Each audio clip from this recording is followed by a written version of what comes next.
Attorney Ricky Tumutorgo, nagtataguyod ng katotohanan, nakikipaglaban para sa bayan. O mga kabunyog, bumanat na naman si Marcoleta, ha? Bumanat na naman si Marcoleta. Nag-privilege speech si Marcoleta kasi nagbalik sa session ng Senado ngayong May 4. Oh, mahaba-haba yung privilege speech ni Marcoleta. Oh, sino na naman ang binanatan niya? Binanatan niya si Romualdez. Oh, For 7 months, since she was implicated by Gutesa, the former speaker remained silent. Only now has he spoken through a video statement dated April 21, 2026, where he finally addressed the allegations surrounding what is now one of the largest systemic looting of the national treasury in our nation's history, the flood control scandal.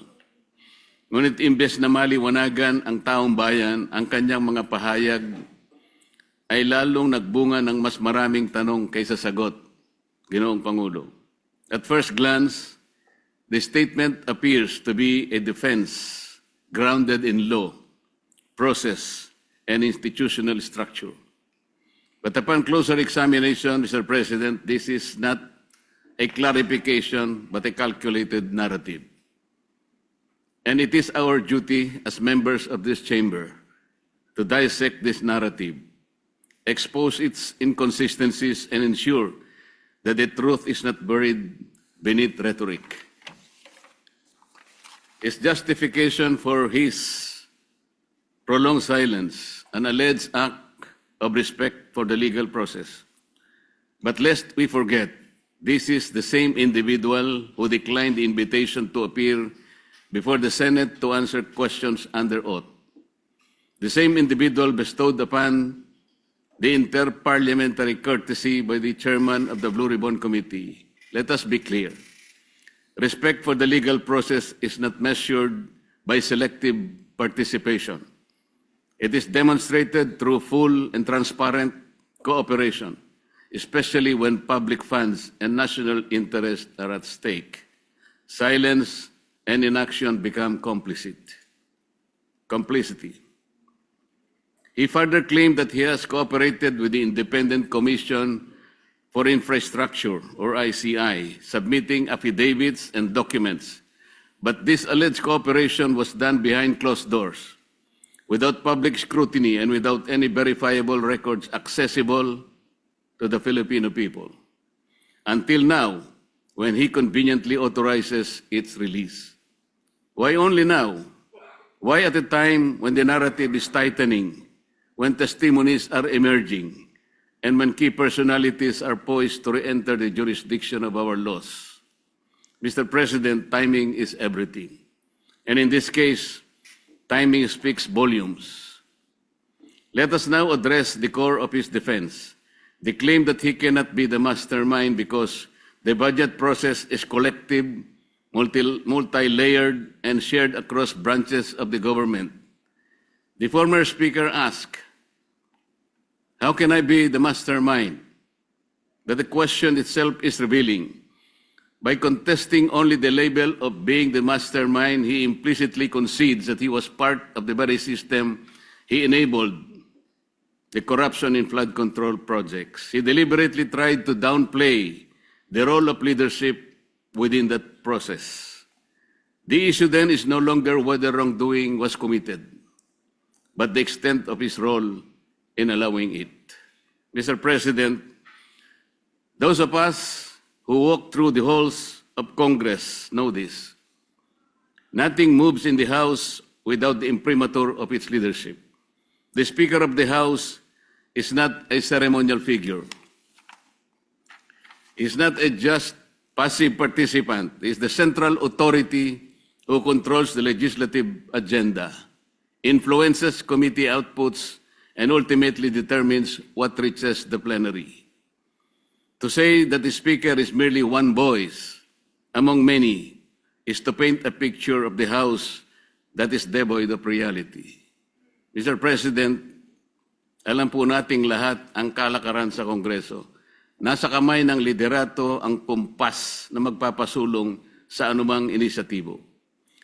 by asking how he can be the mastermind the former speaker hid behind the complexity of bureaucracy.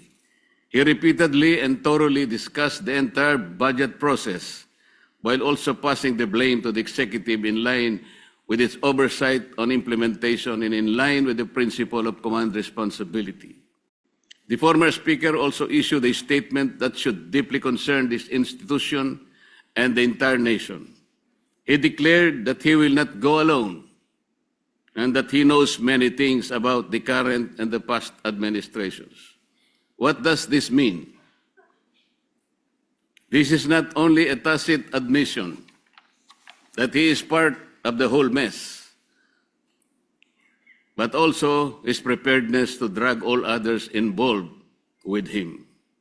Para bang sinabi niya na kung babagsak man siya, Ginoong Pangulo, hindi siya papayag na siya lang ang mag-isa. Hihilahin din niya ang iba pababa kasama niya. Is this a veiled threat, Mr. President? Is this an admission of knowledge of broader wrongdoing? Or is this an attempt to leverage information as a shield against accountability? If he indeed has knowledge that could implicate others, then he has a duty, not a choice, to disclose it fully and immediately. Truth is not a bargaining chip, Mr. President. It is an obligation owed to the Filipino people. Mr. President, let us not be distracted by narratives of victimhood or claims of political persecution. If you create, or worse, deliberately tolerate, as the Speaker, an environment where anomalies are allowed to fester and flourish, where corruption becomes blatant and normalized, then you are not merely complicit. You can be also a mastermind. Eh, siyempre, para sa kanya, mainit talaga ang dugo ni Marcoleta kay Romualdez. Kasi ang mga Duterte naman, talagang Romualdez yung nila. Sa tingin nila, ito yung mastermind. Kasama ni Pangulong Marcos, siyempre. Kaya lang, ang problema naman dito kila Marcoleta, gusto nilang mapanagot si Romualdez. Eh di gawin nila yung magagawa nila. Halimbawa ngayon, nagsampa na ng criminal complaint si Ombudsman Ombudsman Boying Rimulya. Sinampa na sa ombudsman nasa ombudsman.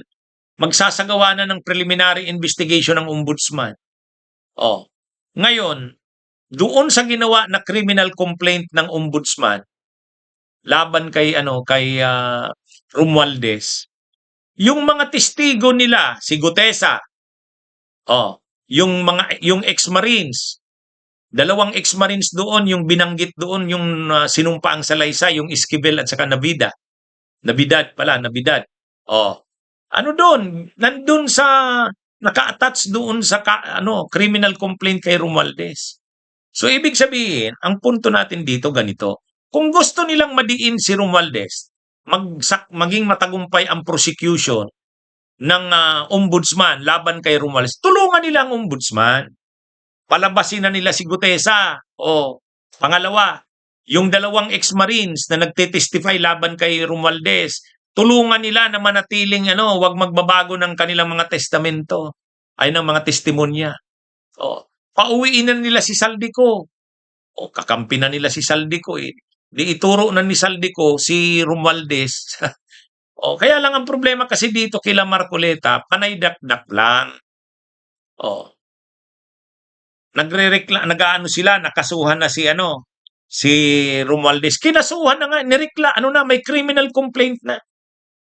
So tumulong na dapat sila sa ombudsman. Tumulong na sila.